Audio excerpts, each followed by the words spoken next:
So what I want to do today is to tell you something about signalling, particularly signalling in guard cells.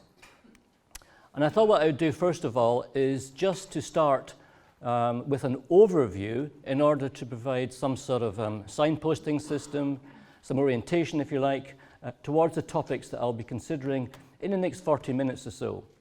I'm going to start with an introduction to stomata, so if you like a sort of a guard cell 101 lecture. I think this is important because clearly not all of you will be familiar with the world of stomata, so I'll just give you a little refresher on what stomata are, what they do, why they're important, and to some extent actually how they work.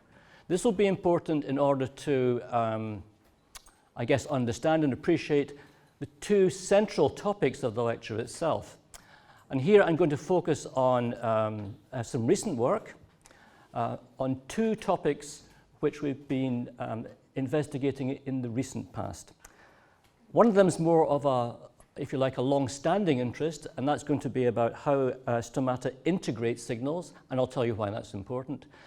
And the second topic is looking at the way in which guard cells, in which stomata respond to UVA radiation. And at the very end of this time, I'll just maybe spend one slide talking about, I think, some of the emerging challenges that there are, some of the emerging interesting projects that there are currently in stomatal biology. Because as a group of early career scientists, I think it would be, I hope it would be interesting for you to see the sort of challenges that I particularly see in the future. And these might be things that might interest you in terms of developing your careers. So, having said that, what I wish to do next is really to acknowledge the people who have actually contributed to what I'm going to be talking about. On the top here, this is Jean-Charles Eisner, a long-standing postdoc in my department, in my group, who now has an independent position, and he's been responsible for a lot of the work I'm going to be talking about today in the area of UVA signaling. I need to mention Julian Goff, Tom Williams and Sandy Hetherington, who really contributed again to the UVA project. I'll talk about their specific contributions.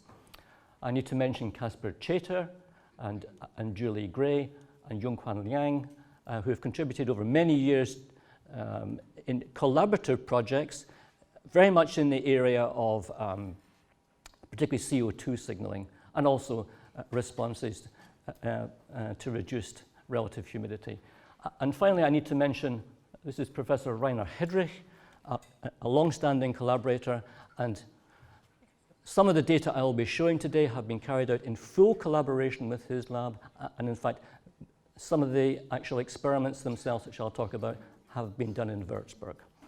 Right, having said that, let's start with an introduction to stomata.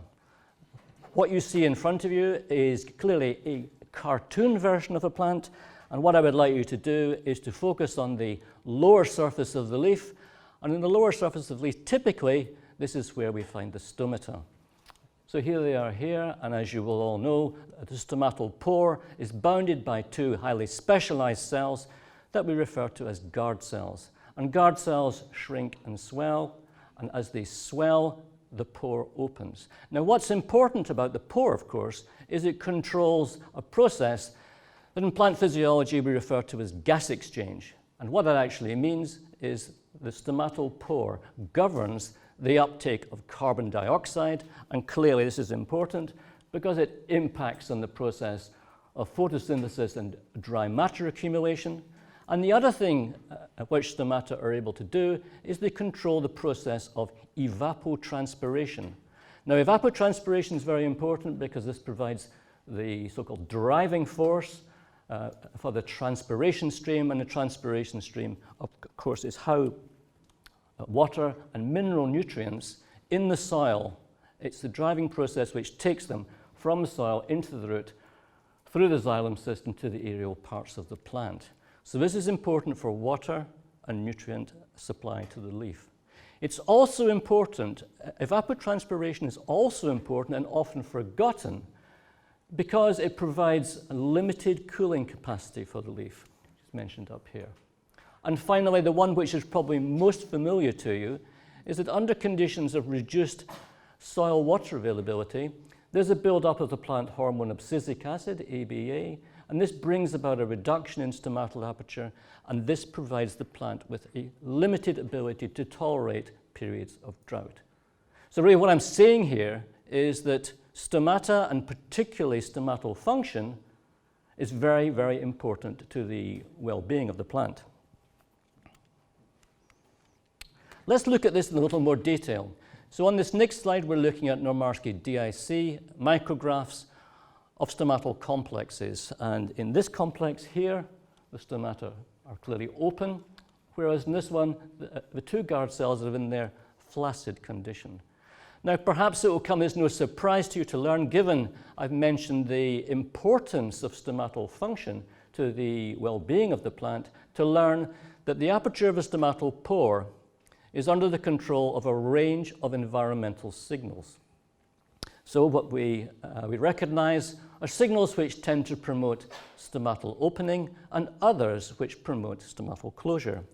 So opening signals such as high relative humidity, high light, blue light, and low carbon dioxide, these lead to stomatal opening, whereas on the other hand, ABA, high CO2 and low relative humidity bring about stomatal closure. And during the course of this talk, I will be referring to the signals which I've highlighted in yellow. However, something which I really do wish to stress concerns the overall role of the guard cells themselves. So their role really is to integrate signals. So as I've said here, the guard cells integrate information from these environmental signals to set the most appropriate stomatal aperture to suit the prevailing conditions. So for those of us who are interested in signaling, and if you like, one of the big questions which we can address relevant to the whole of plant biology, but by using guard cells, is this question of signal integration. And this is something which I'd like to talk about today. So continuing our introduction to stomata, what you're now looking at is a cartoon version, a two-dimensional cartoon version of signal transduction in guard cells. And clearly we start outside the guard cell with the extracellular signals, and the readout, the output, is a change in stomatal aperture.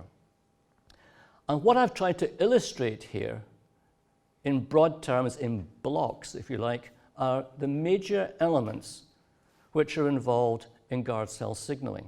So typically, we have a series of events that occur at the plasma membrane, typified by things like the regulation of various ion channels at the plasma membrane.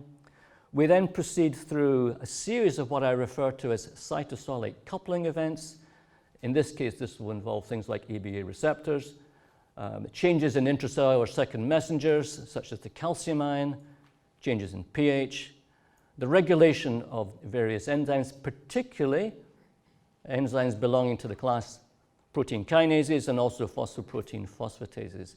And together, these cytosolic coupling events then lead to the control of the next level of submodules, well, at least in this diagram.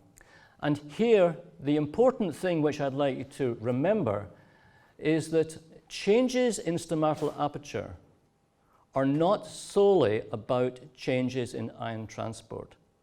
There is actually quite a lot more going on. So if you look at these submodules, what you'll see is that in order to bring about changes in stomatal aperture, we need to control membrane trafficking. We need to control ion transport, as I've mentioned. Changes to metabolism are important. Alterations to gene expression are important. And changes in the cytoskeleton. So the challenge is to understand how these different processes are coordinated and controlled. Now, looking at this, we're looking at a two-dimensional representation. Of course, the reality is that this is a three-dimensional situation in the context of the whole cell. So what that actually means is that these different reactions, these different modules occur in different compartments of the cell. So, for example, the changes in gene expression clearly occur in the nucleus. Changes to metabolism are going to occur in the organelles, whereas some other changes are occurring in the vacuole and also in the cytosol. So this means that in addition to understanding the sequence of events, it's very important to understand where the different events actually occur. So it's a three-dimensional problem to solve. In fact, it's more complex still because the conundrum is actually a four-dimensional problem. And that's because, in this case, the fourth dimension is time. We need to understand not just the sequence of events and where they occur, but when they actually occur. So solving this is a four-dimensional problem, and this is something which a lot of groups in the world are addressing at the minute. And the final thing which I would mention, this is a signaling diagram. So we're talking about the events inside the cell. Now, in the last few years, I'm actually very excited to see that there have been some recent insights and developments into the world of guard cell signaling, into the world of stomatal signaling, which after many years have taken into account the cell wall. And we'll be hearing from the next speaker, who will talk about some recent work which she's been doing in the laboratories of Julie Gray in the University of Sheffield, talking about this. And also I'd point you in the direction of a poster by Paige Panter, who's also been looking at this when she was working in the laboratories of Professor Mark Knight and Dr. Heather Knight. And Mark, it's just great to see you finally got to guard cells after all these years. Okay, back to the actual project itself. Let me now introduce the topic of how stomata integrate multiple closure-inducing environmental signals. What I'm going to do here, as you can see, is concentrate on closure-inducing signals. I'm doing this because in trying to unravel this problem, it's easier at this first stage to try and concentrate on a single set of signals rather than to extend this, as we will be doing in the future, to understanding opposing signals. So a good place to start is to start with the best understood of the plant closure-inducing signals, and this is abscisic acid. And in order to give you an overview of this, I have a figure here which is taken from a relatively recent review from the Schroeder laboratory. And what it shows are the main components involved in ABA signaling. Now, this is certainly not an exhaustive list, but it contains the main ones, and I want to show you these because I will be referring to these in some detail later. So perhaps the important things to point out are, first of all, this is the family of ABA receptors with their associated phosphoprotein phosphatase.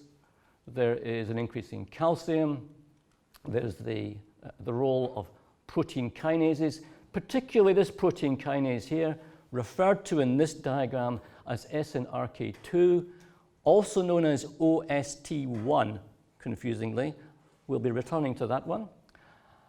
Basically, what happens here is we get the activation of these protein kinases, and then as you can see, these then lead to the regulation of various ion channels, particularly this one here, the SLAC1 ion channel. Once this is activated, the guard cells then lose anions, and then what happens next is this leads to a depolarization of the plasma membrane, which then allows the activation of an outwardly directed potassium channels. So we lose potassium salt from the guard cell. This is followed by water, and then we get shrinkage of the guard cells. They lose turgor, and the pore closes. So this is an overview of ABA signaling in guard cells. So the next question that I want to explore is how other closure-inducing signals work. And a number of years ago, I wondered whether, in fact, there was a possibility that other closure-inducing signals might make use of the ABA signaling pathway in guard cells. So if you like, to some extent, piggyback on a pre-existing system. And that's the hypothesis that I want to explore with you next. So what I'm going to do is explore how guard cells respond to reduced relative humidity and also increased carbon dioxide. So let's start with relative humidity. And in order to discuss the response of stomata to reduced relative humidity, I need to introduce Sir Francis Darwin. Now, of course, many of you will be familiar with Francis Darwin already, and you will know, of course, that he is one of Charles Darwin's sons. He worked with his father on a number of projects, including the very famous book, The Power of Movements in Plants. But in his own right, he was a very eminent plant physiologist, and he worked at the University of Cambridge, and in fact he was what's called Foreign Secretary of the Royal Society in the United Kingdom, which is the preeminent scientific society, so a very famous plant scientist. And one of the things that really interested him were stomata, so he was an early stomatal physiologist. And what I'm showing you here is the front page of a paper which he published in 1898. As you can see here, it's in the Philosophical Transactions, and you can see, because it runs from page 531 to 621, it is a very, very long paper. And in it, as you can see, if you can see here, he looked at all sorts of things which he wanted to investigate in terms of did they change stomatal aperture. And one of the things that he looked at in 1898 was the effects of dry air. Now, I'm not going to show you the data. Instead, he provided, in something which we all recognize today in terms of publishing the importance of, he provided a very useful summary of his results. And I'll just show you one of these. Basically, what he showed here was that if you expose stomata to dry air, they close. So that really was the foundation observation. And then the remarkable thing was, although in the world of whole plant physiology, people studied the effects of VPD in plants, there was surprisingly really no work on intracellular signaling.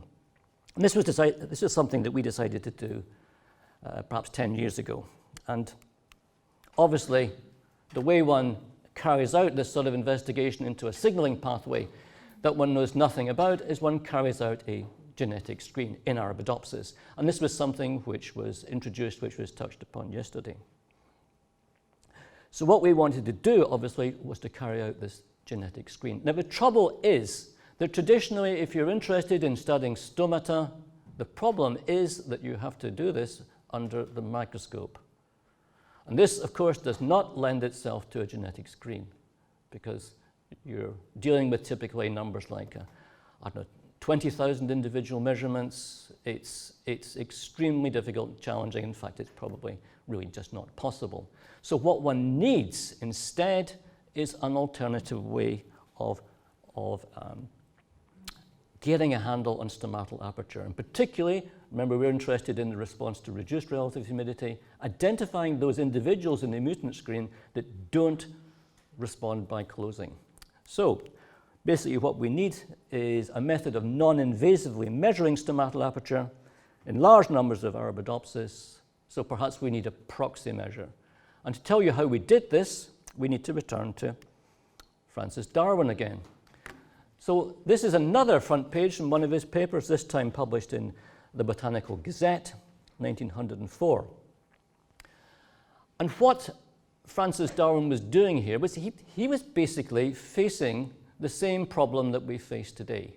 What he wanted to do was he wanted to measure changes in stomatal aperture in the context of the whole leaf. So he was interested in understanding how guard cells, how stomata work, but very much in the context of the whole leaf. He didn't want to strip the epidermis off. He wanted to work out how they worked in situ. Again, this really is an aim today. We're very interested in this. So, building on his 1898 paper, he reasoned, his logic was that if you take two leaves, and in the first leaf, the stomata are wide open, whereas in the second leaf, the stomata are closed, then if you measure the temperature of these two leaves, then the temperature of the leaf in which the stomata are open, this will be cooler relative to the leaf in which the stomata are closed. And this is all about this process of evapotranspiration, a bit like sweating, if you like. And then what he said, and I'll actually read this out to you. This is the second highlighted part. These experiments suggested that the changes in the temperature of a leaf might be used with certain precautions as an index of the condition of the stomata. And what he did next was he designed a piece of apparatus to allow him to do this. Now, time has moved on, obviously, and we don't make use of his apparatus. Instead, we make use of infrared thermal imaging. So what we did was we performed an infrared thermal imaging screen. And let me just show you the results. So the results are illustrated here. And it was very interesting for us because when we carried out the screen, what we found was that we identified previously identified mutants. Now, those of you who carry out genetic screens will realize that actually what one really wants most of the time is to identify completely new components, completely new genes, so you get new insights. This was an example of where identifying genes that had been previously characterized was in fact extremely informative, because both the genes we identified were had previously been identified from ABA screens in stomata. So they were well-known players in guard cell ABA signaling. One of these was an ABA biosynthesis gene, suggesting that ABA itself, the molecule, was involved in the relative humidity response. And the second component was this protein kinase, which is absolutely central to ABA signaling guard cells, called OST1, also known as SNRK2. So these results provided us with a real insight into reduced relative humidity signaling, in that they suggested that at least some of the response was due to ABA and ABA signaling, which fitted in well at that time with our working hypothesis. Now, we went on to investigate this in a little more detail, and this is some work which I carried out in collaboration with Rainer Hedrich's laboratory. And just to cut to the action here, what these data showed was we carried out transcriptomic analysis in guard cells, and what we showed was that all the components in the ABA biosynthesis pathway, all the genes were expressed in guard cells, and these genes were also upregulated in response to a drop in relative humidity. These data suggest that guard cells are able to synthesize their own ABA. So all data suggesting that at least some of the response to reduced relative humidity involves ABA and the ABA guard cell signaling pathway. So having said that, the next question to explore is, do other closure-inducing signals employ a similar mechanism? Do they also piggyback, if you like, on guard cell ABA signaling? And the system we chose to investigate next was CO2 signaling, or I should say the response to elevated CO2. And a summary of some of the data which we were able to achieve are illustrated on this next slide. And these are data which we achieved in collaboration with Julie Gray's laboratory in the University of Sheffield. And what we're looking at in these diagrams is, of course, on the vertical axis here, we're looking at stomatal aperture. We've used a number of mutants here. On this side of the diagram, we've used an ABA receptor, 2 ABA receptor mutants, whereas in this side, we're talking about ABA biosynthesis. If we look at the receptors, first of all, this is the wild-type response, and what you see is when you expose them to high CO2, there's a drop in stomatal aperture, as you would expect. Whereas in the ABA receptor mutants, this process is significantly interfered with, suggesting that the ABA receptors are involved in this.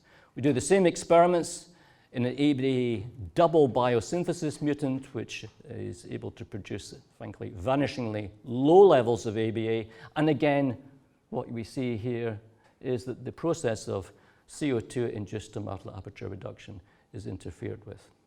So, what these data suggest is that there is a role for ABA and ABA signaling in guard cell CO2 responses. Now, in the recent past, the group of Julian Schroeder has published data in which they didn't find a similar response. So luckily at this time we were engaged in experiments to take our work on CO2 signaling further forward. And what I'm going to do next is to share some results with you which are now in press.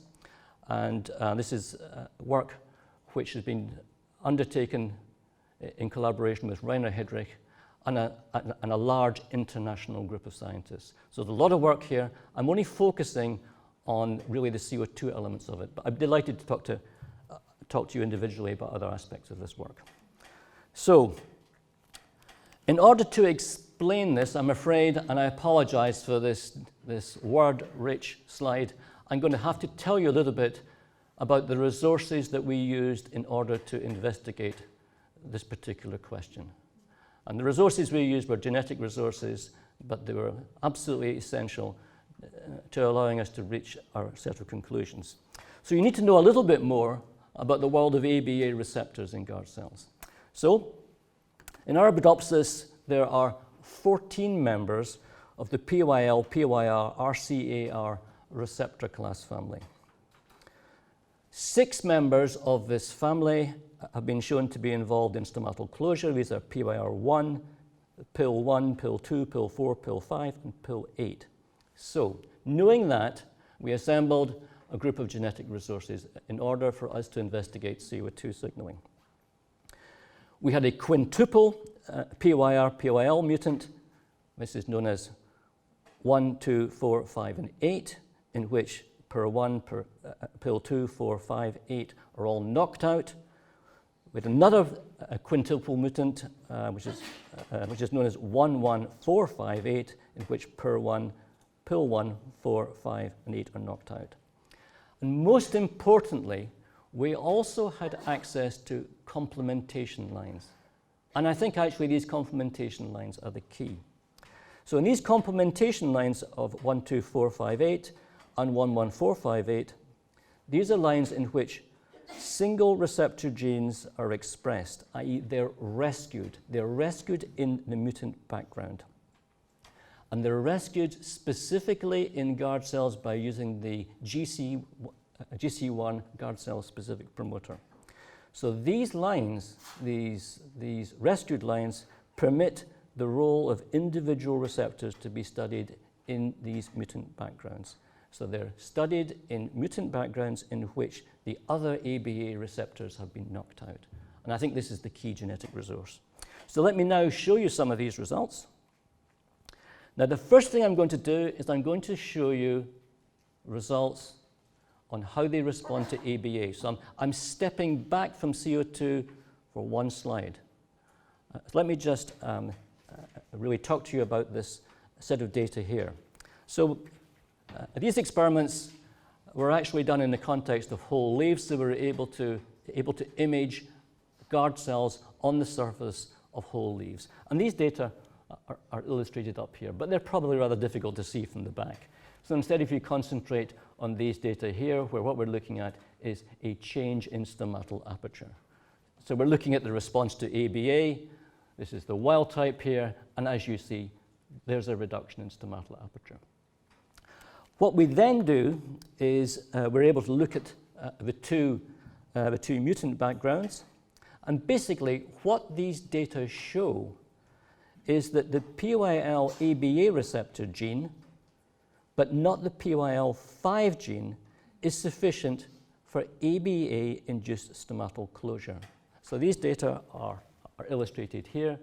So we can look at, okay, so here's the response to the two mutants. You can see this one.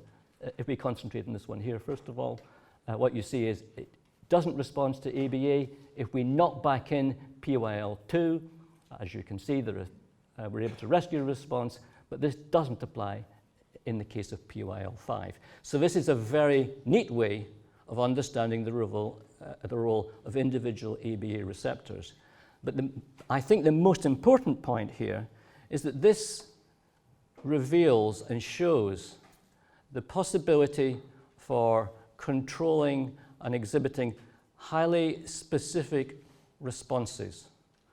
So with a differential expression of the receptor genes, one can bring about different responses. And in fact, quite a significant chunk of this paper actually describes how you can bring about differential responses in terms of the control of gene expression. I won't talk about it at this point, but anybody who's interested, I'd be delighted to talk about this later. Right, so having made that point, now let's get into the world of what actually happens with the CO2 response. This technique is a technique that we used here is known as stomatal conductance. I'm not going to go into the technique in any great detail. Instead, it is one of the techniques which allows us to look at changes in stomatal aperture. And basically what you need to know is the stomatal conductance here. High levels of stomatal conductance, I guess, equate to the stomata being open. So in these data here, if we first of all have a look at the data in the squares, this is the wild-type situation. We add CO2 and there's a reduction in stomatal aperture. In the two mutants here, the two quintuple mutants, as you can see, there's no reduction in stomatal aperture. So they are clearly impaired in CO2-induced closure, which of course backs up the information we had before. Now, we can use the same approach to try and understand, try and identify which individual ABA receptor genes are involved in this process. And these data are shown here. So what we see, okay, again, so we've got the square data here illustrating the response to CO2, reduction in stomatal conductance. We can look at this mutant here, 12458. Again, you see no reduction in stomatal conductance as we'd expect. But if we rescue pill 4 and pill 5 in these backgrounds, as you can see, we restore the CO2 response. So what these data and the data in this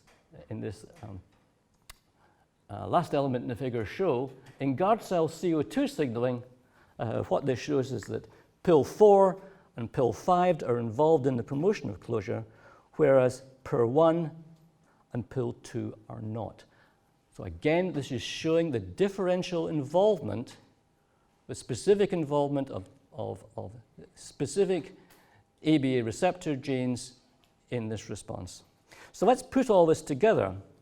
So what these data, I think, tell us is, first of all, they certainly show that increased CO2 and decreased relative humidity require the involvement of ABA and members of the ABA receptor family. So a way of looking at this is that it suggests that at least part of the, if we will allow it, the what one might call the ABA closure-inducing signaling module, this is accessed by these external signals. And that can, to some extent, account for the process of stomatal closure. And finally, but most importantly, I think, the ABA receptor diversity provides a mechanism for response specificity.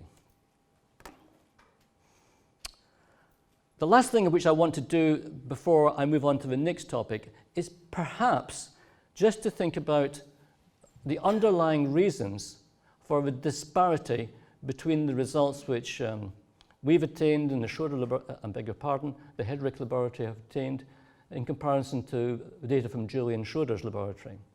And I think a possible explanation for this is to be found in some data which we produced a few years ago in collaboration with Francis Darwin in France. Now, I'm not going to take you through all the data. Instead, what these data show is they show that stomatal sensitivity, the ability of stomata to respond to ABA, is what's called, it's a conditional response. So we found this when we were interested in looking at the stomatal responsiveness of stomata early in their development. And what you find is they are blind to ABA. So stomatal aperture it does not change in response to ABA. But we found that we could induce their ability to withstand, to respond to ABA by blowing dry air on them. So this shows that stomata, their ability to respond, can be controlled by environmental conditions. And then by extension, if you will allow it, and this is something which we don't fully understand yet, but we're working on, is it suggests that depending on the growth conditions, you may have plants which are able to, for example, respond to CO2 in terms of guard cell signaling or not. And in fact, I think the same phenomenon also extends to understanding why, if one looks at different species of plants, or more importantly, different, for example, more basal lineages, there are reports in the literature of stomata being able to respond or not. I think it's all about conditional responses. And I think this is probably very important from the environmental context. So, let me now move on to the last topic, and this is the response of guard cells to UVA radiation. And again, these are new data. So, just a little bit of background information on UVA. 95% of the UVA radiation reaching the Earth's surface is UVA, in contrast to UVB. And the contrast in our understanding is really, it's stark and dramatic. We know a lot about UVB signaling. It's been an extremely exciting area.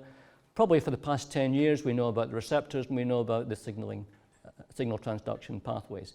But as I mentioned here, 95% of the UVA radiation reaching the Earth's surface is UVA. And really, we don't know very much about UVA signaling at all. So we set about investigating that, and the data that you can see here on the right look at the effects of UVA on stomatal aperture. And what these data show is that UVA acts to inhibit light-induced stomatal opening. More importantly, I think, what we're looking at here is UVA acts as a brake on light-induced stomatal opening. So, obviously the thing that one wants to do next is to try and understand the molecular mechanisms which underpin this response. And what I'm going to tell you about next are data which show that what we found is that there is a role for the intracellular signaling molecule CyclicGMP in this response. So let's have a look at some of the data.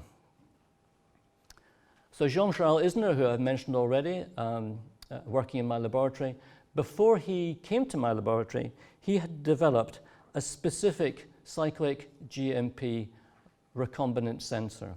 And this sensor is called Delta Flink G. So by expressing this sensor in plants and by measuring fluorescence in single cells, one is able to quantify CyclicGMP levels in the cytosol in individual cells. And this is what he did. And the data are illustrated here. So as you can see here, this is the measure of fluorescence, which equates to the level of CyclicGMP. He illuminated the protoplasts in this case with UVA, and he observed a drop in fluorescence, which would be consistent with a reduction in CyclicGMP. He showed this was reversible, as you can see here. And on this next panel here, he was able to show this was specific for UVA because when he applied, in this case, far red or blue radiation, then he did not see the same thing. So what he uncovered at this point was a response which showed that there was a reduction in CyclicGMP levels in plant cells. So, in order to understand CyclicGMP signaling, it's worth taking a step back and having a look at the system which is very well known from mammalian cell biology. This is how CyclicGMP signaling works in animals. It's all about, as with all second messenger-based signaling systems, it's about producing a change in the level of CyclicGMP. The key enzyme involved in this process is guanylate cyclase. It's an increase in guanylate cyclase results in an increase in the levels of cytosolic CyclicGMP. And the targets for CyclicGMP are cyclic nucleotide gated ion channels. Remember, we're talking mammalian cells here. Increase in the activity of a cyclic GMP protein kinase called PKG, protein kinase G, and also controls enzyme activity of an enzyme called a phosphodiesterase. Now, this cyclic GMP phosphodiesterase is very important because once activated, the phosphodiesterase will break the cyclic GMP down, thereby returning the system to its resting level. Now, cyclic GMP is extremely important in mammalian systems. It's involved in visual signal transduction, which you'll probably all know about. It's also involved in the control of vascular smooth muscle. We know a great deal about it. There have been Nobel Prizes awarded in this area, and indeed the products, if you like, research in this area has been of enormous benefit to the pharmaceutical industry. So, for example, literally a multi-billion-dollar product. The pharmaceutical target of phosphodiesterase type 5 in mammals is Viagra. So what this means is there's a huge amount of research effort, and the system is very well understood. So we reasoned, on the basis of our results, remember, a drop in the level of cyclic GMP. This was likely to be due to a plant cyclic GMP phosphodiesterase. However, when we looked at the literature, it was quite clear that despite repeated attempts, nobody had ever found any evidence of a cyclic nucleotide phosphodiesterase in any of the plant genomes. So we decided to reinvestigate this, and in order to do this, we formed a collaboration with Professor Julian Goff. Now, Julian Goff is a protein bioinformaticist. He's based at the Laboratory of Molecular Biology associated with the University of Cambridge. And what he was able to do was he was able to employ bespoke, I guess, hidden Markov models and a number of other advanced bioinformatic approaches. And what he did was he identified 26 candidate sequences. We took this information, we ordered up the mutants of each of these in Arabidopsis, and then we examined these and their ability to respond to UVA. And one of these turned out, as you can see here from the data, one of these failed to show the UVA-induced drop in cyclic GMP. We christened this particular gene, Arabidopsis cyclic nucleotide dependent PDE1. In order to study this a bit more clearly, we needed to show that in fact it exhibited phosphodiesterase activity, and the data in this panel here make this case here. So we expressed the gene, we acid the protein, acid the enzyme, and as you can see here, it is activated by cyclic GMP. And then when we looked at the ability of the mutant to respond to changes in UVA, what we showed was that the ability to respond to UVA was disrupted. So this is all consistent with the role for this particular gene in our response. Now, at this point, we submitted these data for publication. What we'd shown in our manuscript was a response to UVA in the short term. And we submitted it to Current Biology. And the editor, Ann Knowlton, is probably in the audience somewhere. She sent it out to referees, and we got the referees' comments back. And I have to say we got a set of very, very good referees' comments in the sense that they were really designed to help, which was very, very useful. One of the referees suggested to us, so she or he said to us, look, it might be kind of interesting to look at the longer-term effects of UVA. And he or she said this to us, but we didn't insist we did it. Now, under normal circumstances, I would use this as an excuse to say, actually, we'll do this in the future. But very, very uncharacteristically, I thought, actually, this is such a good idea. We will do this response. So I broke the news to my group. It did involve another 4 or 5 months' work. but it was worth it because the experiment showed us something very interesting. So I'm very grateful to all the referees on this paper. And basically the data are illustrated here. So what we were able to do was we looked at the longer effects of UVA radiation on plants. And what we found was that UVA promotes growth while the PDE1 gene is a negative regulator of growth. But we also looked at a parameter called water use efficiency, which is important in the agronomic context.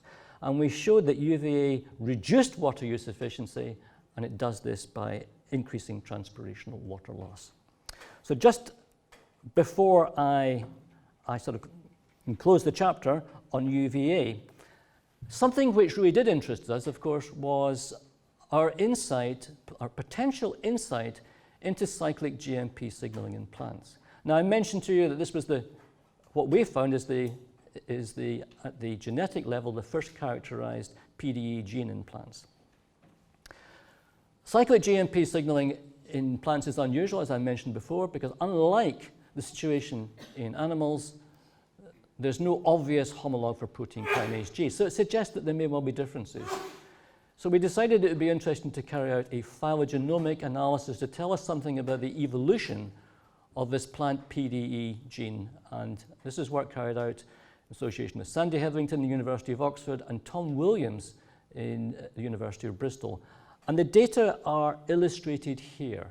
And what you see here is that the PDE1 gene is an ancient gene.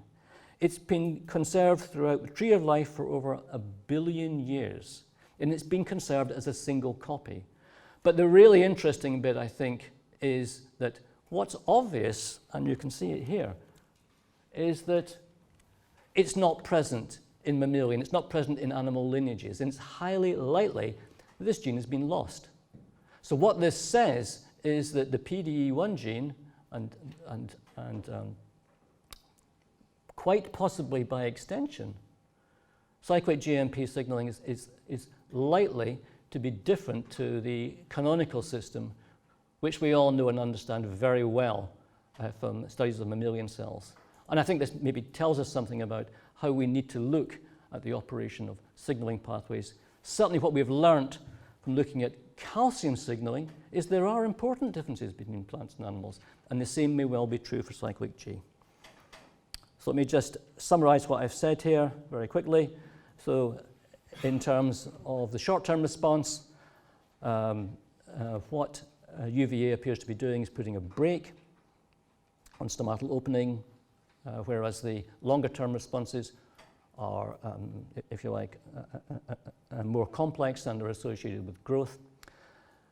The PDE1 gene is an ancient gene, and as I mentioned before, we still have a lot more to do in order to understand the full effects of both UVA and PDE1 on growth in plants. Now, just the very, very last slide related is something which I wanted to do in order to really to think about some of the major unresolved questions there are in stomatal biology. There are lots and lots. So those of you who are interested in developing your own research laboratories in the future, there are lots of questions in stomatal biology. One which is really interesting me a lot at the minute is the evolution of stomata. And what these images show are images of a